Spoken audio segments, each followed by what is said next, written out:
All right, let's talk about something I think we've all felt at some point. That feeling of pushing, of striving, of just trying to force things to happen in our lives. Well, today we're going to dive into a really powerful and maybe a little counterintuitive idea from the philosopher David Hawkins. And it's this: true power doesn't come from forcing your will on the world, but from letting go. So let's just start with a quick gut check for yourself. As you think about your life right now, your goals, your relationships, are you pushing a boulder uphill or are you in a state of flow, kind of allowing things to unfold? That's really the core distinction we're going to unpack here. Okay, so to really get this, we need to break down two completely different ways of operating in the world. Hawkins calls them personal will versus spiritual will. Now, this is where it gets really interesting. On one side, you've got personal will. That's the ego, right? It's all about control, setting goals, and using your own muscle, your own horsepower to make stuff happen. But the thing is, as Hawkins points out, force always creates a counterforce. It's exhausting. On the other hand, you have spiritual will. This is a totally different game. It's not about control, it's about surrender and alignment with a much, much more powerful energy field to do what your little personal self just can't. So what's the big deal? Why is leaning on that personal, ego-driven will, why is it such a trap? Well, it all comes down to this one central delusion. The ego is convinced that happiness is somewhere out there, in the next job, the bigger house, the perfect partner. It's this belief that that thing will finally make you happy. Hawkins calls this constant chase a state of gettingness, and it is an absolute trap.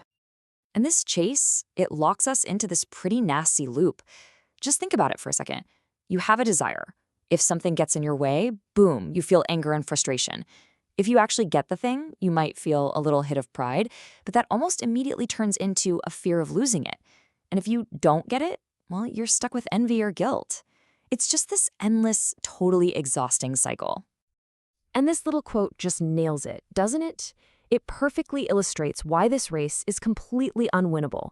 The ego's finish line is always moving. There's always a bigger yacht, so you can never, ever be truly satisfied. Okay, so if forcing and striving and getting are a dead end, what's left? What's the alternative? This is where things start to get really good. The solution is surrender. And we have to be super clear here. This is not about giving up or being weak. Hawkins defines it as the exact opposite. It's a conscious, powerful choice to align with a higher power, call it the universe, divine will, whatever you want, that is infinitely more capable than our limited little ego. So how do you actually do it? Well, the process is, it sounds simple, but it's profound. First, you just have to admit it.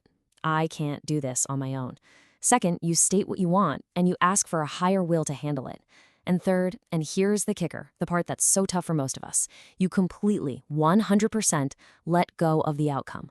You release control over the how, the when, and even the if. And this really gets to the heart of it. A lot of the time, our problem isn't capability, it's willingness. Hawkins gives this incredible thought experiment. Imagine a gun is held to your head and someone says, "Forgive your worst enemy, right now." In that split second, could you do it? Yeah, of course you could.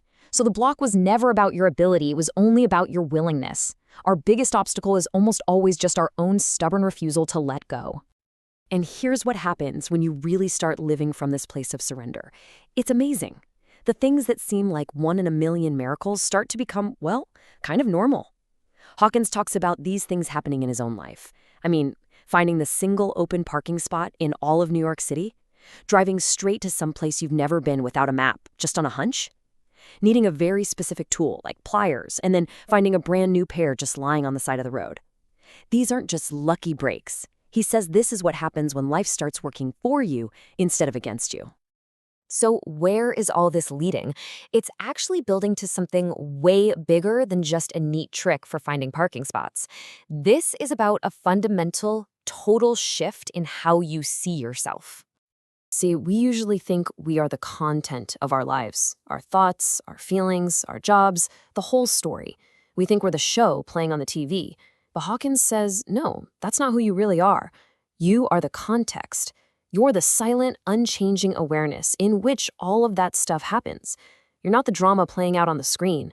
You're the unchanging watcher of the TV. I mean, just let that sink in for a second. It's a complete flip of your identity.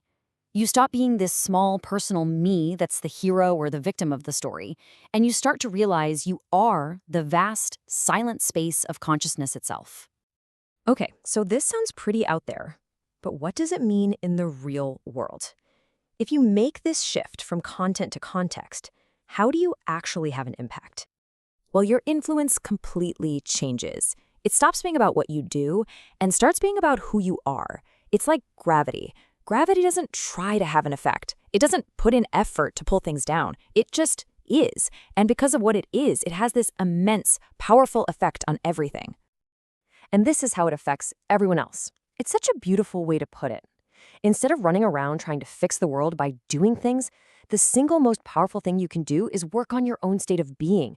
You raise your own consciousness, and you automatically lift up everyone around you. Take a real-world example, like Rick Warren's book, The Purpose-Driven Life. It sold over 47 million copies. 47 million. He didn't force every single one of those people to read it. He put something out into the world from a place of deep alignment, from his own being, and it created this incredible, massive ripple effect. So that's really the question to leave you with. We spend so much time and energy obsessing over our actions, our to-do lists, our goals. But what if our real power, our greatest ability to change our lives and the world, isn't in our actions at all, but in who we are becoming?